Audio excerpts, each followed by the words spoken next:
All right, so I want to talk about a few things today.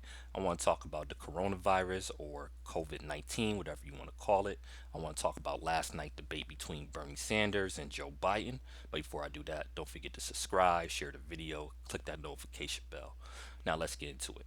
Times like this is why I have this channel, and I'm glad to do videos for y'all because I look at things a little bit differently than what you see in the media and oftentimes what you see online from both conservative and progressive sources. Now, I think last night was a bad night for three individuals. And who are those three individuals?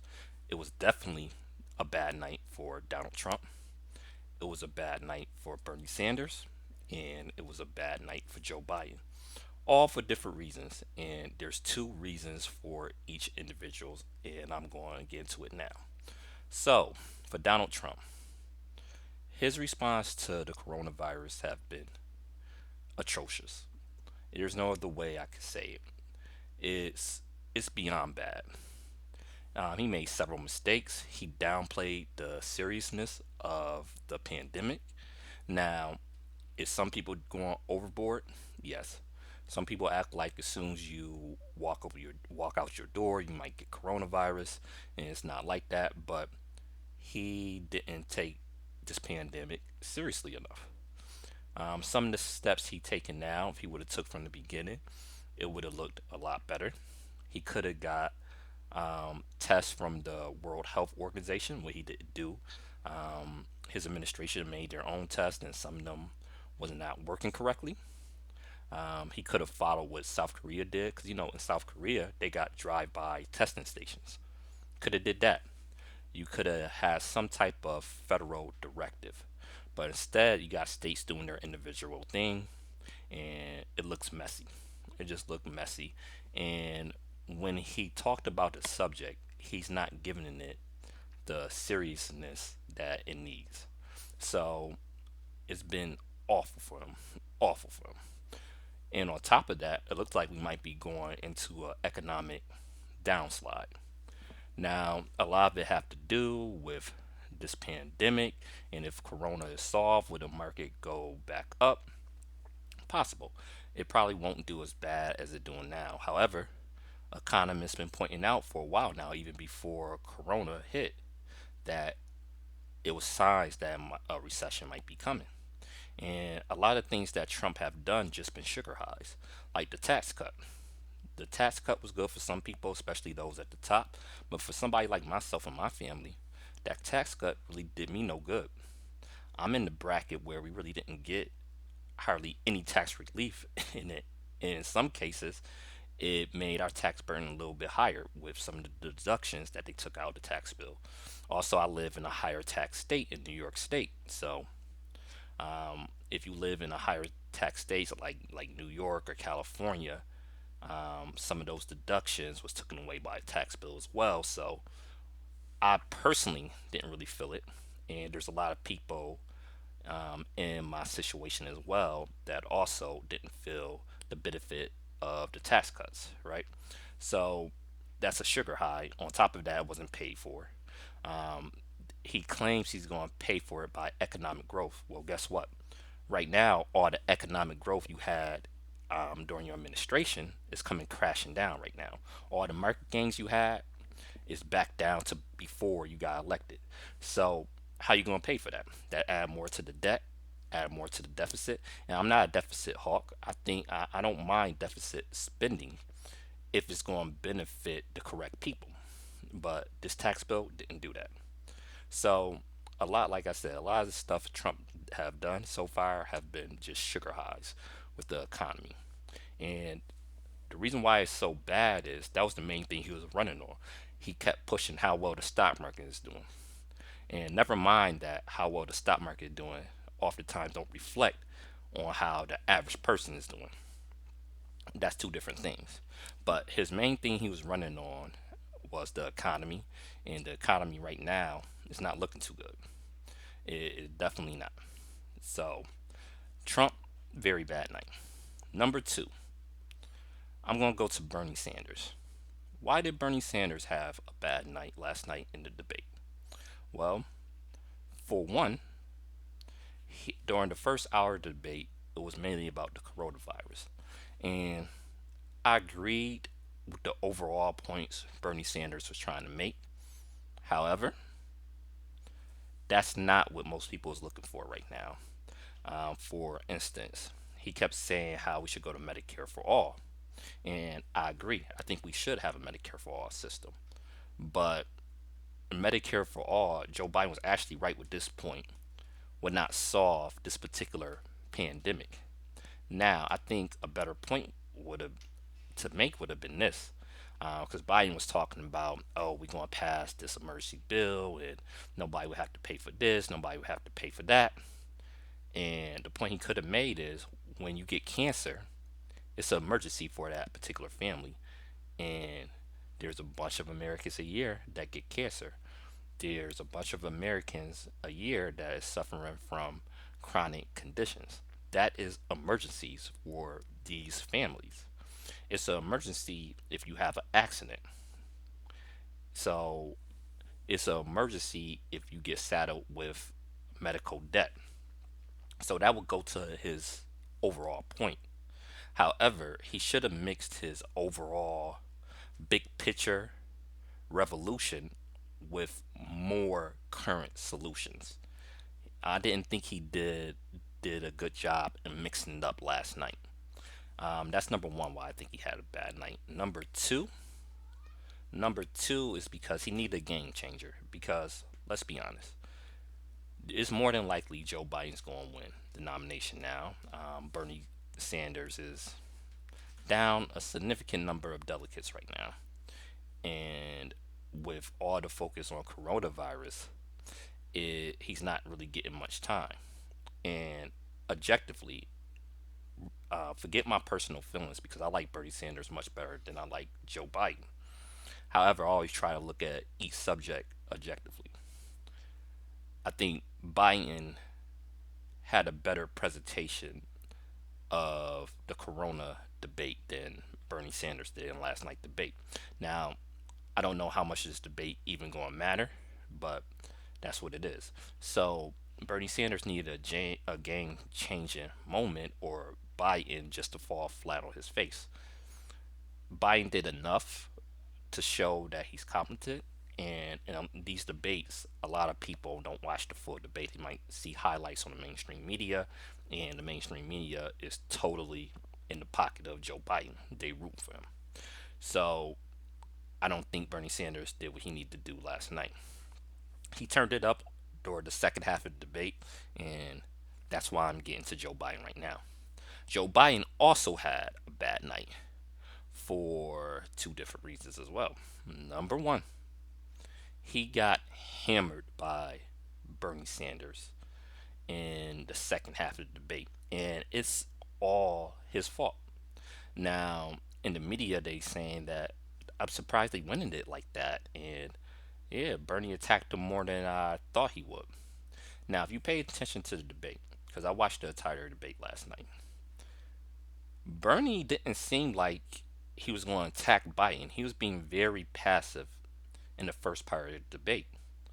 Bernie didn't start getting aggressive towards Biden until Biden criticized Medicare for all. Now, I understand if you hear in the background my cat's running around, but I understand Biden point because the point that Bernie brought with Medicare for all, and then Biden came back with, well, Italy have Medicare for all, and it's not working well there. That's a good point, but you could have left that point out until Bernie attacked you. Because it seemed like Bernie wasn't even going to attack. You could have just stated your position, what you would do without attacking Medicare for all, especially since you just said last week that if Congress passed Medicare for all, that you wouldn't sign the bill. There was no need to attack Medicare for all at all, because what you doing is you alienating Bernie Sanders supporters. And I was arguing with somebody yesterday. Somebody said, "F them." I'm like, are you trying to win or not? If you want to win this election, you're going to need Bernie Sanders supporters, and you have to put out an olive branch. Yes, you finally adapted tuition-free college after all this time. Yes, that's a good move. You adopted Elizabeth Warren bankruptcy bill reform. That's good. Congratulations. But it goes into you don't have a good history, you know, and you lied. You got caught lying several times. When Bernie Sanders said that, yeah, you wrote the bankruptcy bill, he said, no, I didn't. Biden was one of the main people in the Senate pushing the bankruptcy bill. That's an outright lie. Outright lie. Also, when Bernie asked him multiple times, several times, have you ever supported cutting Social Security on the floor of the Senate? Biden consistently said no. That's an outright lie. And that leads to the second the second part of why Biden had a bad night. This is going to be hammered in the general election. It's some people, because I talk to a lot of different people on all sides of the spectrum, right? Um, you got people right now that's a little bit moderate and they want Biden to succeed so badly that they are ignoring obvious warning signs. And people are trying to tell me, people are literally trying to tell me Biden record don't matter. That is a lot of BS, to be honest. Biden haven't really been attacked yet. Last night was the first time he was really attacked on Social Security, and right now, because it's the primary, the media don't really love Bernie Sanders, or the focus on Corona, it's not going to get a lot of play. Trust me, Trump is going to make these same attacks during the general election. And I had somebody try to tell me that, okay, that the irony of Trump trying to make this argument. I would say this: everybody know Trump lie every other word. Every other word that come out of Trump mouth is a lie. So his base don't care. But you do have people that may vote or may not vote or in the middle. There's a slice of people that can go either way. And I think that's going to hurt Biden because there's going to be a bunch of different videos coming out of Biden clearly saying that he want to cut Social Security because it's on tape. Why lie when you're on video? Why lie? But I guess Biden say, "Oh, Trump lie all the time, get away with it. Let me try it too."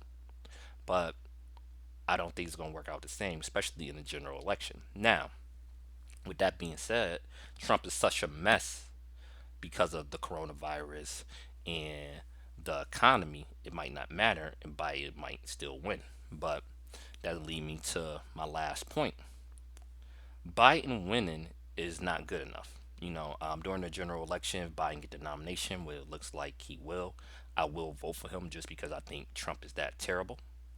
Um, and in the comment section, please save me. Trump did this for black people. Please save me. I know all the issues, and a lot of what y'all saying is just BS. So please, I don't need those comments. But but I know y'all gonna leave them anyway. It's all good. Whatever. But Trump is that bad, so yes, I will vote for Biden, but that's just not good enough. A lot of people just want to return to normal. Well, I'm not the only one that made this point. Normal is not good enough.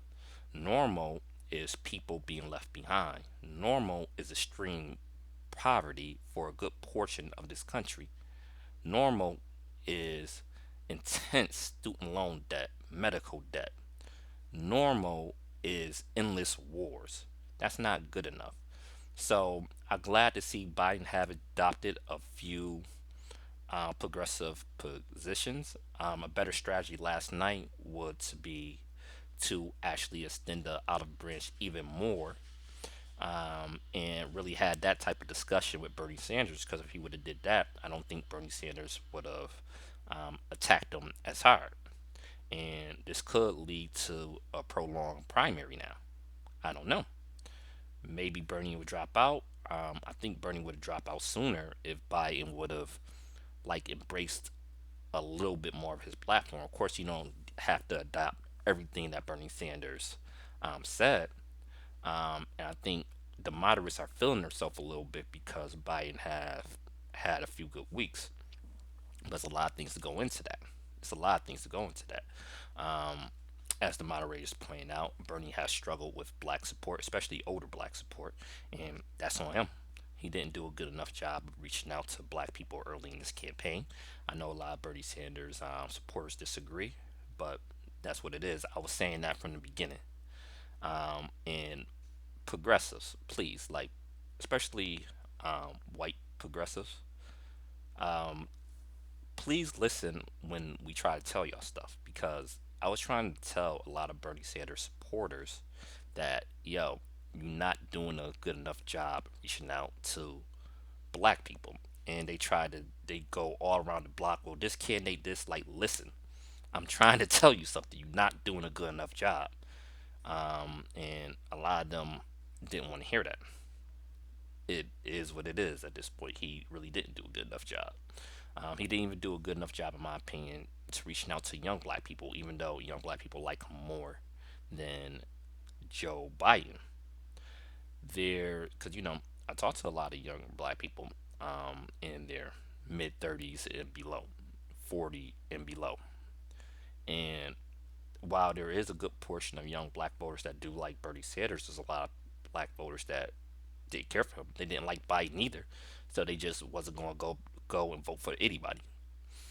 It is what it is. There was certain things that he could have did differently. I discussed that in the past. If you want those critiques, search through the channel. I got plenty of videos on that. So it is what it is. At this point, I don't know. We just got to keep fighting. Um, we didn't have a perfect choice, and we just gotta keep going. Don't get discouraged. If Biden get elected, we gotta push him. If Trump get reelected, hopefully that won't happen because of the courts. It'll be a disaster, but we just gotta keep pushing. That's all I can say. Just keep going, y'all. All right, so stay tuned. I got like some great series coming for y'all. I have consciousness and comics coming. That's when I discuss the social issues revolving comic books. What I mean by that is like what was going on at the time, what year did the comic come out, what the exact point they was trying to make, who was the authors, and it's very interesting series. You don't have to be a super comic book head or even read comics at all to get into this series. I can't wait to bring that to y'all. And I'm doing something with the American presidents. In History Channel, they had this documentary called The American Presidency, but they skipped over a lot of stuff. It was a lot of American exceptionalism in the documentary, and it's, what I'm going to do, it's not going to be negative, it's not going to be positive. I'm just going to try to bring the facts as I see them. And as I see them, there's certain stuff that is glossed over on in these discussions. Of course, like I feel like black issues is glossed over, Native American issues is glossed over. I feel like war off the time is looked at as a positive, and just as a whole, what I noticed with the series, it's a complete disregard of human life in it. So my series is going to be a little bit different, and I'm working on that right now. I'm looking forward to bringing that to y'all. Once again, don't forget to subscribe, share the video, click that notification bell, and peace.